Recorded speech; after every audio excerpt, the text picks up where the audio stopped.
When you think about marriage, you're like, okay, I don't want to get married because of this, or oh, this is the reason why I do not want to get married, or I feel that oh, if I get married, it's this or this or this happens, like I'm not going to be comfortable with it. So what is your greatest fear in marriage? I'll start with the married one in our midst, because obviously no, I want to say married, but my husband said that. No. So now I'm going to ask you now, Debbie, before getting married, what was your greatest fear going into marriage? Let me ask you direct. Okay, one thing about when I was growing up, looking about I want to get married, I actually didn't see marriages that impressed me. Even my parents, literally, no. It was not it was not as if they were not good, but they were not just the perfect that I wanted. So I was just having this this tuition in my heart that okay, will my husband be like my dad?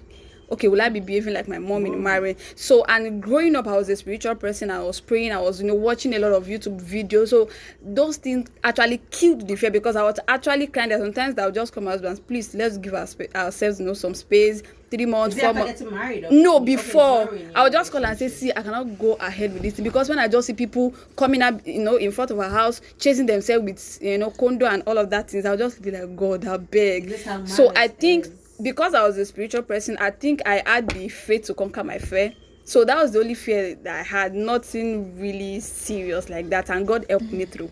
Okay, now that you're married, obviously that was your fear. Now you're married, you're in a relationship. What is that one thing you feel that, if this thing has to happen now? Nothing. Because literally I married the will of God for my life. I married my best. So there's nothing we cannot trust. There's nothing we cannot communicate. So there's nothing like I don't have any fear. Even the Bible says they are not given us the spirit of fear. So even if you have any issue, any challenge, I'll take it to God and say, God, you told me to marry this person. So I actually don't have any fear by the grace of God with my husband. Yeah, I like your sincerity. Thank you.